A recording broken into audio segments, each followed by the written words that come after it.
Ta parole est esprit et vie. Cet homme a dit, vers qui irons-nous donc, car c'est de toi que sortent les paroles de la vie. Seigneur, la vie qu'il faut ce matin pour mon frère, pour ma sœur, ne se trouve pas, je ne sais, dans la poche de quelqu'un, dans les décisions qui viendraient de l'administration de ces pays. Mais la vie qu'il faut, Seigneur, pour quelqu'un ce matin, c'est ta parole. Merci, Seigneur, pour ces packages que tu es en train de faire venir au travers de ta parole. Qu'il te plaise, Seigneur, de faire de nous des instruments pour pouvoir apporter, Seigneur, avec fidélité ce que toi tu as déposé dans nos cœurs. Au commencement, Seigneur, la terre était informe et vide, mais il a fallu que tu parles pour que des choses commencent à être générées. Ce matin aussi, Seigneur, voilà où il est informe et vide dans le cœur, dans la vie de quelqu'un, pour faire germer quelque chose qui portera jusqu'à la vie éternelle. Au nom de Jésus-Christ. Amen. Est-ce que nous pouvons acclamer le Seigneur?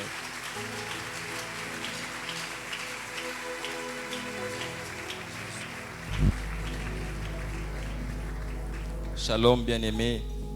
Est-ce que nous sommes dans la joie d'être dans la présence de Dieu ce matin?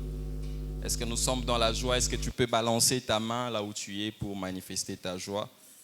Je vous prie de rester debout. Nous allons lire les Écritures dans le livre de Luc. Luc, le chapitre 2.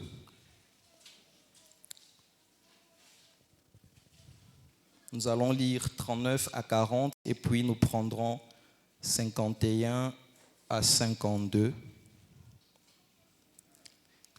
Lorsqu'ils eurent accompli tout ce qu'ordonnait la loi du Seigneur, Joseph et Marie retournèrent en Galilée, à Nazareth, leur ville. Or l'enfant croissait et se fortifiait. Il était rempli de sagesse et la grâce de Dieu était sur lui. 51. Puis il descendit avec eux pour aller à Nazareth et il leur était soumis. Sa mère gardait toutes ces choses dans son cœur. Et Jésus croissait en sagesse, en stature et en grâce devant Dieu et devant les hommes. Amen. Nous pouvons reprendre nos places. Nous vous saluons et nous saluons également ceux qui nous suivent au travers des réseaux sociaux. Et nous saisissons cette occasion pour remercier l'aumônier qui nous a fait confiance de pouvoir apporter ce matin la parole du Seigneur. Non pas que nous soyons les plus habiles, mais c'est la grâce de Dieu qui nous a choisis de pouvoir parler à cette assemblée où il se trouve des hommes et des femmes peut-être beaucoup plus expérimentés que nous. Plaise à Dieu de pouvoir rencontrer ses objectifs.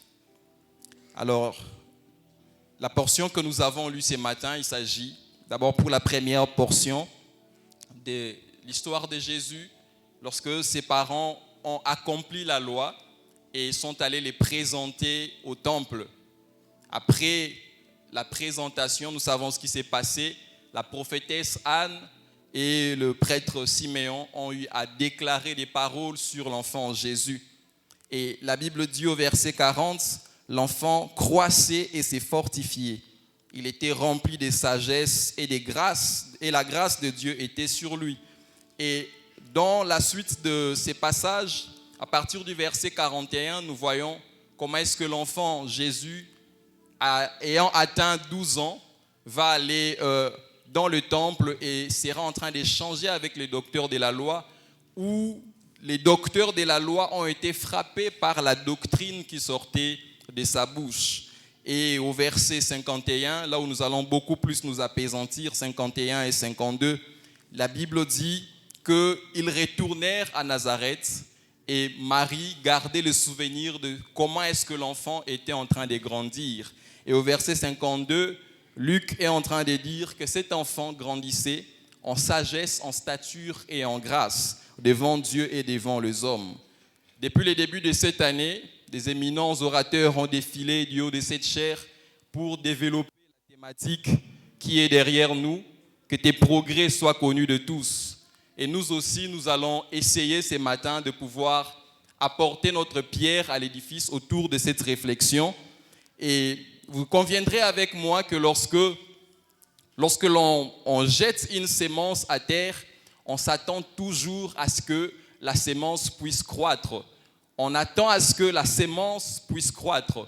Et c'est ainsi que ce matin, je voudrais que nous puissions ensemble réfléchir autour d'un thème que je formule de la manière suivante. 3 dimensions de la croissance. Est-ce que tu peux les dire après moi? 3 dimensions de la croissance. Est-ce que tu peux encore le dire? Merci. 3 dimensions de la croissance. Alors, lorsque nous voyons ces textes, nous voyons comment est-ce que la Bible est en train de mettre un accent sur la croissance de Jésus. Et lorsque j'étais en train de faire l'illustration de la plante que l'on jette à terre, vous savez, si vous vous mettez du côté de celui qui est en train de s'aimer, celui qui est en train de s'aimer se dira que la croissance, c'est les résultats que lui, il attend. Mais si vous vous mettez du côté de la plante, vous allez dire avec moi que la croissance, c'est un processus par lequel la plante est en train de passer. Donc, il y a 2 manières de considérer ce matin la croissance. Si vous vous mettez du côté de la plante va vous dire, moi pour croître, je passe par une série d'un processus au fait.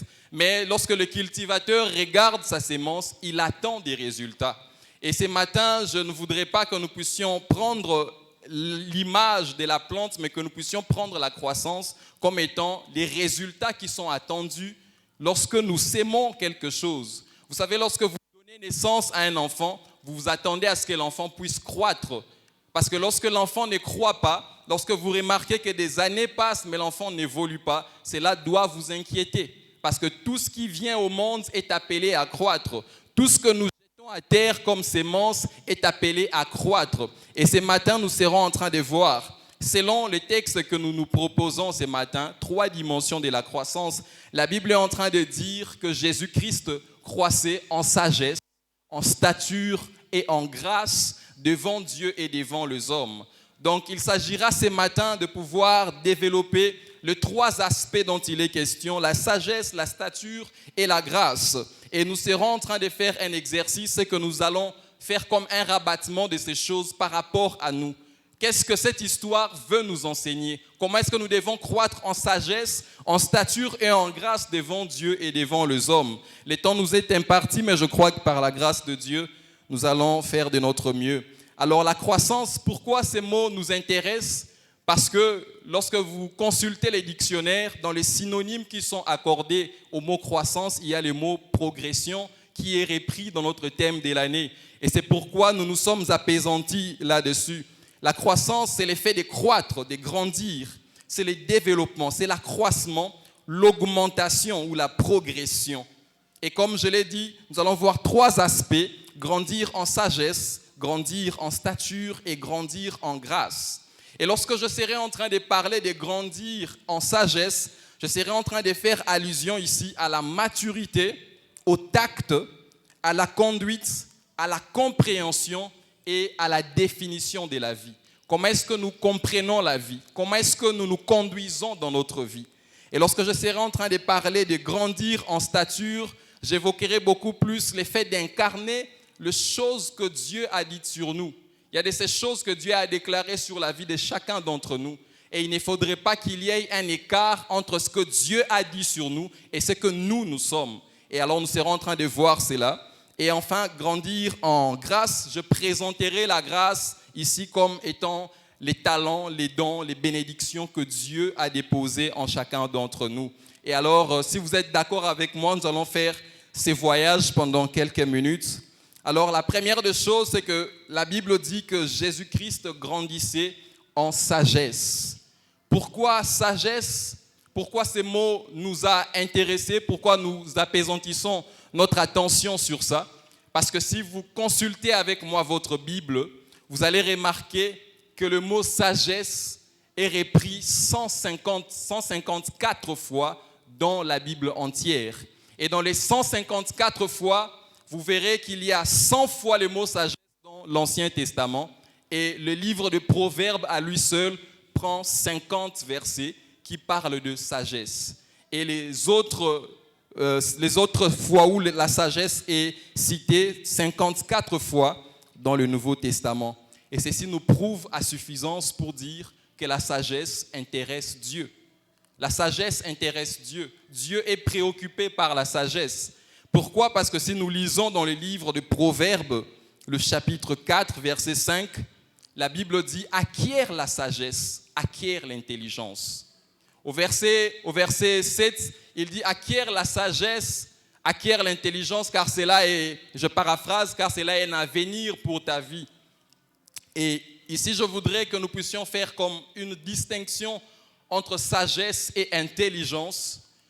Et pour faire simple, je dirais que l'intelligence, c'est l'ensemble de connaissances ou les degrés de connaissances que nous avons sur la science et toutes ces choses. Mais la sagesse, je vais faire simple, c'est simplement l'intelligence de la vie. Comment est-ce que nous appréhendons la vie? Vous rencontrerez dans la vie des gens qui sont très intelligents, mais qui n'ont peut-être pas de sagesse.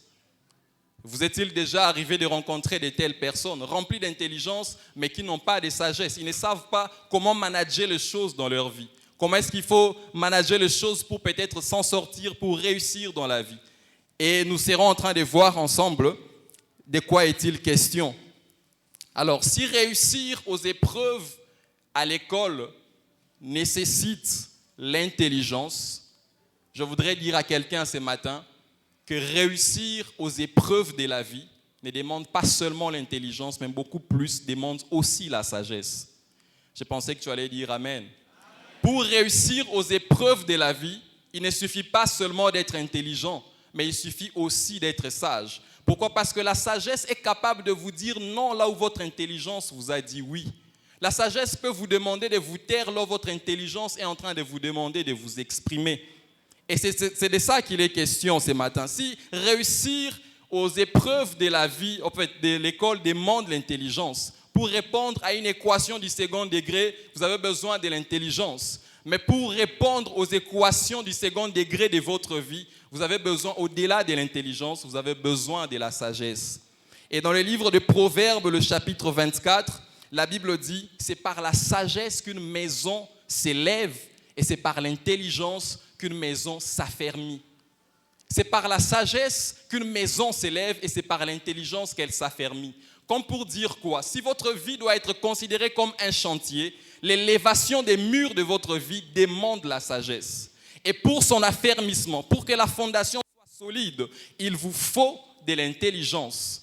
Donc, vous comprendrez avec moi que c'est la sagesse qui vous donnera de vous élever. Lorsque nous sommes dans la dynamique de progrès cette année, lorsque nous voulons aller de l'avant, nous avons besoin de la sagesse. Parce que c'est par la sagesse que les murs de notre vie seront en train d'être élevés. C'est par la sagesse que les murs de notre vie seront en train de progresser. Et c'est par l'intelligence que nous serons stables, solides là où nous sommes. C'est de ça qu'il est question ce matin. Et si donc vous voulez évoluer, si vous voulez voir votre vie aller de l'avant, il vous faut vous mettre dans la peau de la sagesse. Au verset 14 du même chapitre de Proverbes, il est écrit « Connais la sagesse, car il est un avenir et ton espérance ne sera pas anéantie. » Donc celui qui fait preuve de sagesse a de l'espérance pour son avenir. Celui qui fait preuve de sagesse a une garantie pour son avenir. Et rapidement, je voudrais parler de la deuxième dimension, grandir en stature. Selon le sens strict du mot stature, il s'agit de la taille du corps humain considérée dans sa position debout. Donc lorsque je me tiens debout devant vous, la stature, c'est la taille que je représente au-devant de vous. Mais dans le sens figuré, c'est ce qui nous concerne beaucoup plus. Dans le sens figuré, stature signifie importance, valeur de quelqu'un, incarnation d'une certaine personnalité.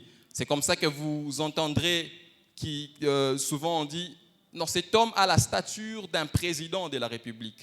Donc il incarne la personne ou la personnalité d'un président de la République. Et donc ce sont là le mot qui nous intéresse ce matin. Et vous conviendrez qu'à la lumière de cette deuxième signification ou de ces sens de la définition de stature, que grandir n'est pas synonyme de prendre de la taille. Parce que les hommes disent que la taille ne fait pas l'homme, n'est-ce pas? La taille ne fait pas l'homme. Et nous entendons beaucoup cette expression que la taille ne fait pas l'homme. Mais si la taille ne fait pas l'homme, alors nous allons nous poser la question de savoir qu'est-ce qui fait l'homme? Qu'est-ce qui fait l'homme? Nous allons nous demander qu'est-ce qui fait l'homme? Parce que vous rencontrerez des hommes qui font une très grande taille, vous croirez qu'ils sont grands, mais ils ont un raisonnement enfantin. Ils ont un raisonnement qui les diminue. Et il y a comme une certaine disproportion staturo-cérébrale. Ils sont très géants, ils sont très forts, ils prennent de l'allure. Vous croirez qu'ils sont en train de grandir, mais leur cerveau reste petit. Et il ne faudrait pas que nous, enfants de Dieu, nous soyons de ces cas. Alors, vous comprendrez alors que grandir ne signifie pas prendre de la taille d'abord. Et vous comprendrez avec moi que grandir, si nous considérons l'expression des hommes, que la taille ne fait pas l'homme, vous comprendrez avec moi que grandir n'est pas une valeur mesurable. Donc on n'a pas besoin de prendre le mètre ruban pour déterminer si vous avez grandi. Mais grandir a un aspect d'appréciation. Les hommes doivent apprécier si vous avez grandi. Et permettez-moi de faire un peu marche en arrière. Pourquoi tout ceci? Parce que lorsque nous disons que tes progrès soient connus de tous, c'est-à-dire que nous devons parvenir à croître jusqu'au point où nos progrès deviennent d'une grande évidence, que les hommes se rendent compte que nous sommes en train de progresser. Et lorsque nous sommes aussi en train de parler de la croissance, il faudrait que les hommes se rendent compte aussi que nous sommes en train de grandir. Voilà pourquoi je vous parle de toutes ces choses. Donc il faudrait que nous puissions parvenir à ce niveau-là où les hommes se rendent compte que nous sommes en train de grandir. Et comme j'étais en train de le dire, que grandir n'est pas d'abord mesurable, mais appréciable. Les gens qui sont autour de vous doivent se rendre compte que vous êtes en train de grandir. Les gens qui sont autour de vous doivent se rendre compte qu'en matière de maturité, on peut compter sur vous. Pourquoi? Parce que nos progrès doivent être connus de tous. Et s'il faut considérer la première signification de stature que j'ai évoquée, importance de quelqu'un, nous allons nous poser la question ce matin, devenez-vous de plus en plus important pour votre famille, dans votre famille? Devenez-vous de plus en plus important pour votre département? Devenez-vous de plus en plus important pour cette église? Est-ce que vous devenez de plus en plus important pour cette génération? Est-ce que votre absence peut vous faire désirer?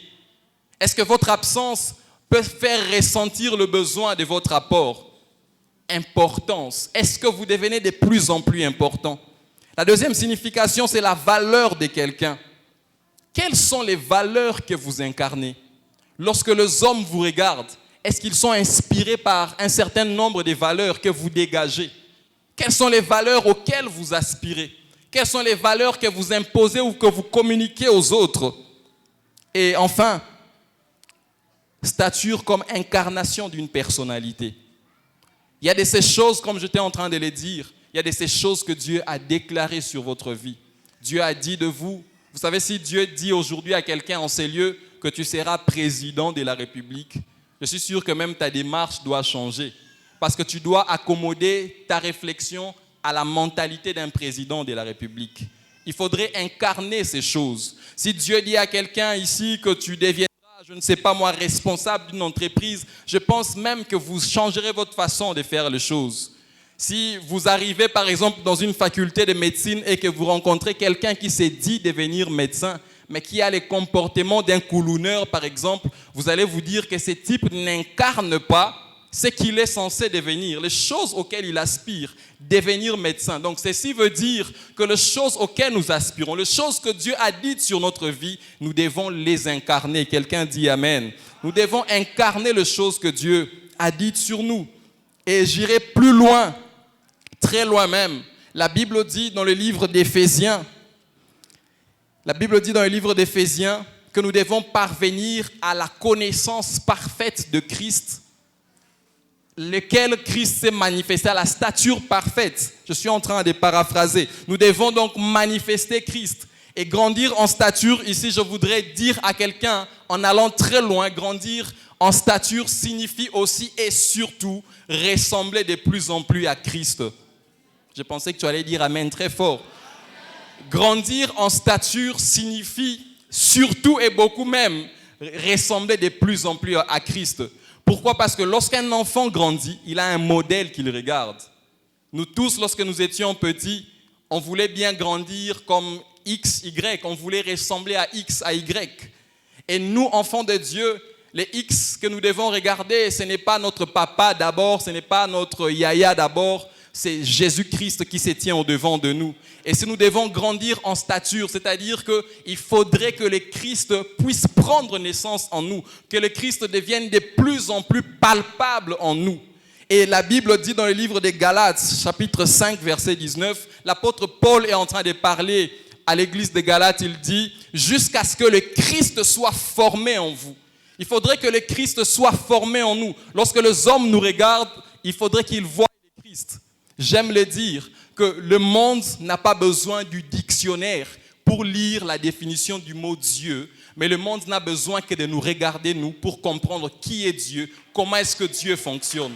On n'a pas besoin de lire un dictionnaire, on n'a pas besoin d'un livre ou même d'aller en théologie, parce que la théologie, c'est la science de Dieu. On n'a pas besoin d'aller en théologie pour comprendre qui est Dieu, mais en regardant votre vie, puisque vous grandissez en stature, vous reflétez, vous dégagez le Christ. Comme le disait un musicien, pour faire rire les gens, il dit « Nazoka mutumorazo lumbanzambe awa ». Donc il faudrait que nous puissions dégager le parfum de Dieu. Il faudrait que nous puissions ressembler de plus en plus à Christ. N'avez-vous pas entendu parler de cette histoire d'un missionnaire qui a résidé dans un village sans avoir parlé de Christ, sans avoir proclamé la parole? Et lorsqu'il est mort, après lui est venu un autre missionnaire qui s'est mis à proclamer la parole. Il a parlé de Jésus-Christ et on lui a dit, vous savez, le Jésus dont vous parlez, il a habité ici. D'ailleurs, il a été enterré là. Donc pour dire que ce type-là n'a pas eu le temps de parler, mais sa vie était conforme à la vie de Jésus-Christ. Il n'a pas parlé, mais sa vie était les pages de la Bible qui étaient en train d'être reflétées. Et il faudrait que nous parvenions à cela. Nous n'avons pas besoin parfois de beaucoup parler, mais notre vie doit dégager chaque page de la Bible. Et c'est à cela que nous devons parvenir. Enfin, grandir en grâce. Et comme je l'ai dit, grâce, c'est don, bénédiction, faveur, inspiration, selon le dictionnaire. Et je voudrais dire à quelqu'un qu'il est d'une chose de désirer la grâce. Il est d'une chose de dire à Dieu, remplis-moi de tes grâces. Et il en est une autre de grandir en grâce.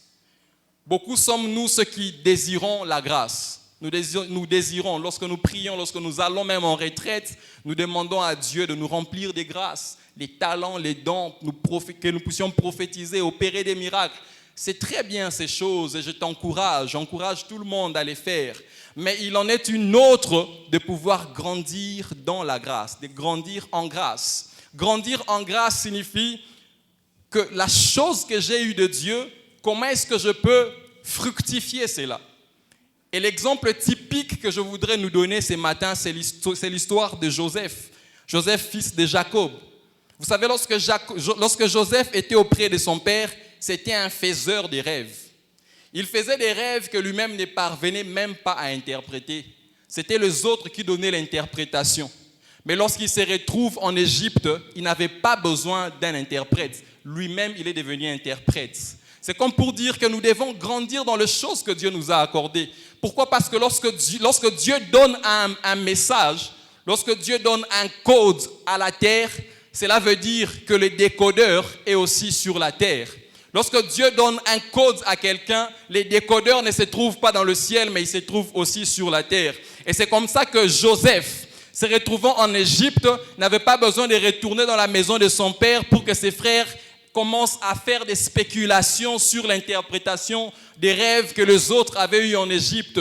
Mais il est devenu lui-même interprète des messages des autres, interprètent des rêves des autres.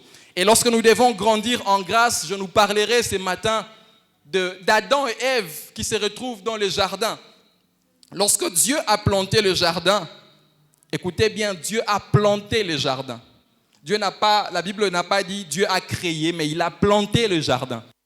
Après avoir planté le jardin, il place dans le jardin l'homme et lui dit, il place l'homme pour garder, premièrement, deuxièmement, pour cultiver le jardin.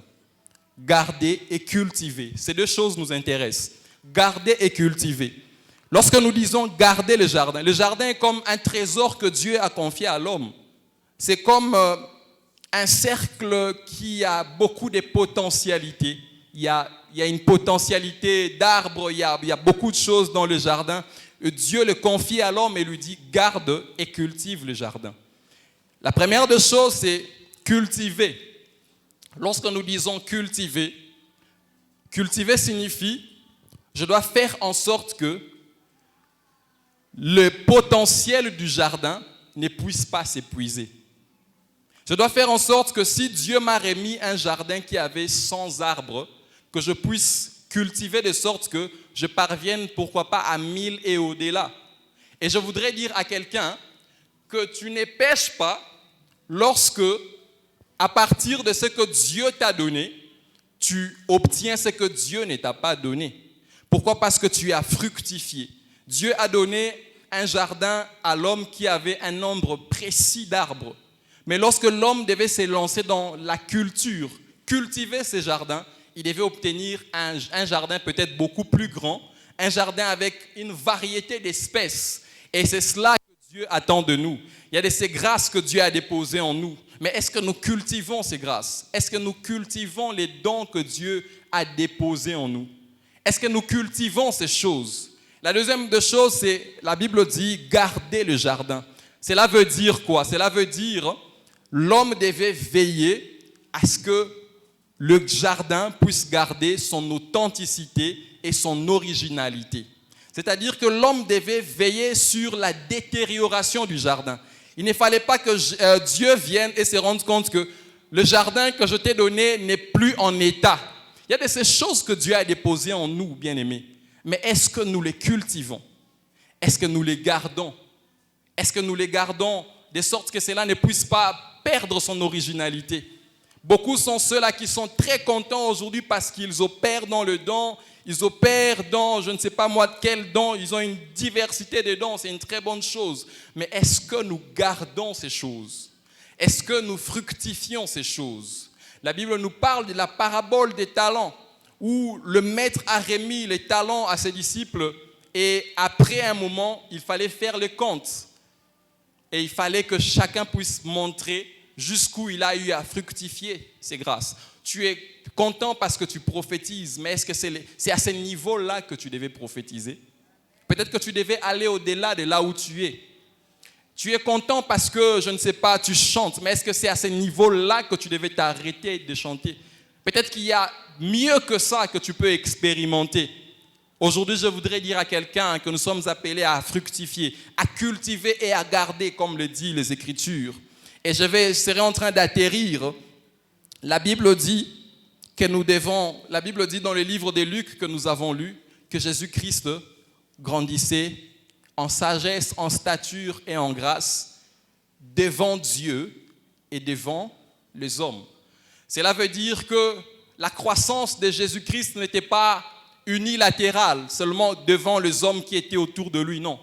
Même Dieu dans le ciel, là où il est, était en train de se rendre compte qu'effectivement, l'enfant est en train de grandir. Et ceci est d'une importance capitale. Lorsque vous considérez que vous êtes en train de croître, c'est selon les hommes ou c'est selon Dieu, bien-aimé?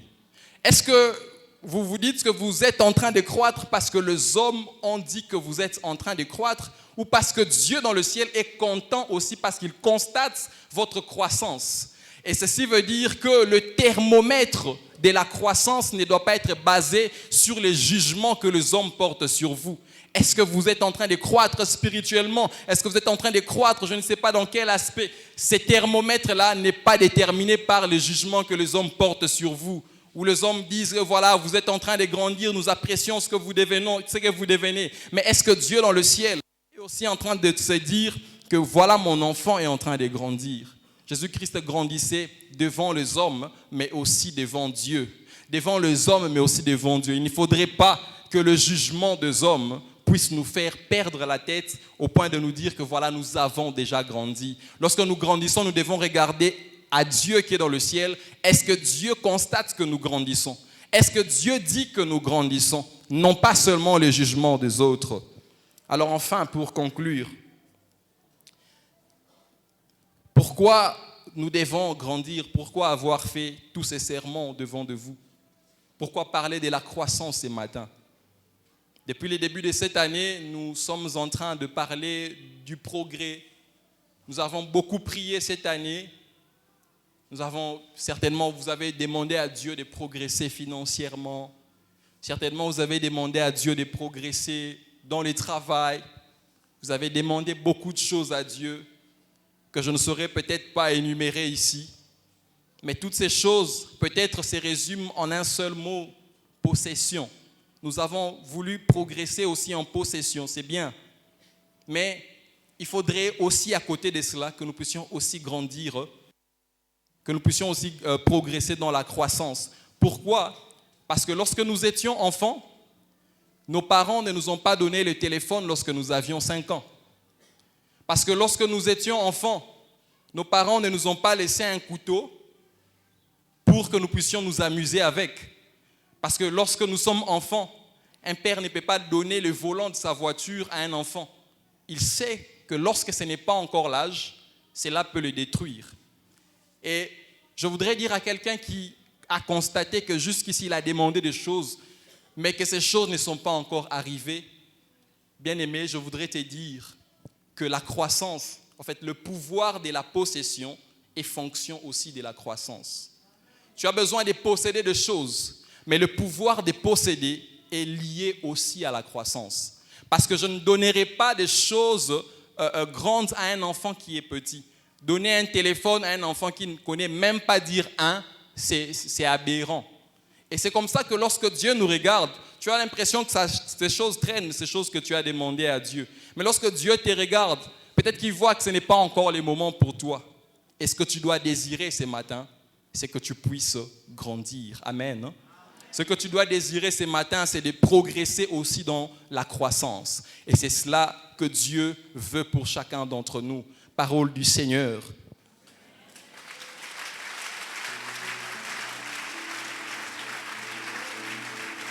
Nous allons nous tenir debout.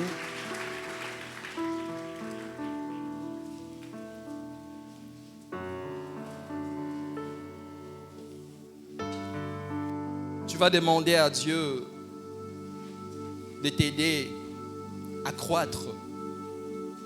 Alors que l'année est en train de courir à sa fin, tu as certainement fait un bilan des choses que tu as demandées à Dieu. Tu as demandé des choses à Dieu. Et parfois tu as dit à Dieu, ça traîne pour venir. Mais Dieu rappelle quelqu'un ce matin que le pouvoir des possessions est aussi lié à la croissance. Plus tu seras en train de croître, plus tu seras en train de posséder. Plus tu seras en train de grandir, plus Dieu se dira, voilà, je peux maintenant déverser en abondance et en abondance. Est-ce que tu peux dire à Dieu de t'aider à grandir? Dis à Dieu, je voudrais grandir. Dis à Dieu, je voudrais progresser dans la croissance. Que je ne sois pas un nain spirituel, mais que je puisse grandir spirituellement. Que je ne sois pas un nain, mais que je sois un géant spirituel. Parce que plus je serai en train de croître, mieux le Seigneur sera en train de déverser ces choses dans ma vie. Est-ce que tu peux demander à Dieu de te remplir? Est-ce que tu peux demander à Dieu de t'aider à grandir? Est-ce que tu peux demander à Dieu de t'aider à grandir? Je voudrais dire à quelqu'un que lorsque nous disons grandir devant les hommes et devant Dieu, que la maquette de notre croissance, la maquette de notre stature ne se trouve pas auprès des hommes, la maquette de notre stature se trouve auprès de Dieu. Il faudrait que notre vie ressemble à notre photo qui est dans le ciel. Il faudrait que notre vie puisse ressembler à la maquette que Dieu a conçue de nous, là au ciel. Lorsque Dieu nous regarde, est-ce que cela est conforme à ce que nous sommes? Ou nous sommes simplement des nains spirituels? Ou nous sommes simplement des nains spirituels? Demande à Dieu de croître. Demande à Dieu la croissance ce matin. Que Dieu nous fasse grandir. Que Dieu nous fasse grandir. Alléluia. Seigneur, fais-nous entrer dans cette dynamique. Fais-nous grandir. Fais-nous entrer dans cette dynamique, Jésus.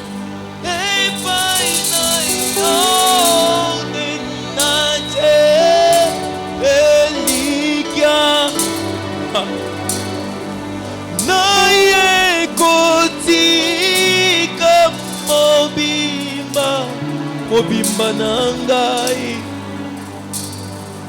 salete nazala lokola yo ngai mwana na yo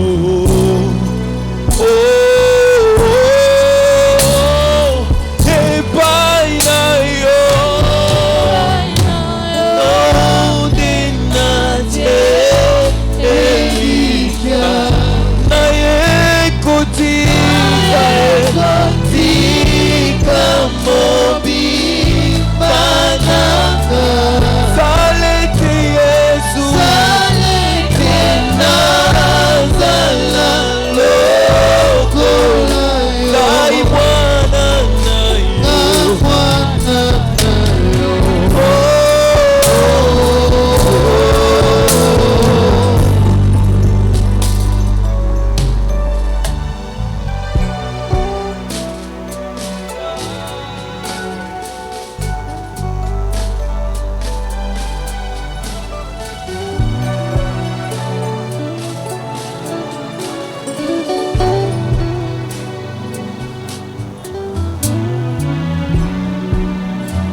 Bénissons ton nom, Père éternel des armées.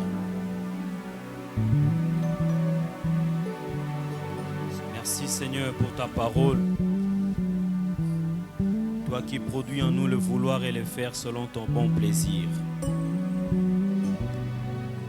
Merci Seigneur de déposer en chacun de nous le désir de croître. Merci Seigneur de déposer à chacun de nous ce matin, par ta parole, le désir de grandir, afin que nous puissions te ressembler, Seigneur, au nom de Jésus. Merci pour l'œuvre de ton esprit, car lui seul nous aide et nous rend capables d'effectuer ces mouvements chaque jour. Seul le Saint-Esprit nous rend capables de grandir, nous donne la force de croître pour la gloire de ton nom. Au nom de Jésus. Amen. Ce culte. Dieu notre Père, merci de ce que tu as été au rendez-vous. Merci Seigneur, car tu nous as donné la grâce, la force de venir en ces lieux te rencontrer. Tu as écouté nos cris ce matin. Tu as agréé notre louange, notre adoration. tu as agréé nos offrandes et nos dîmes.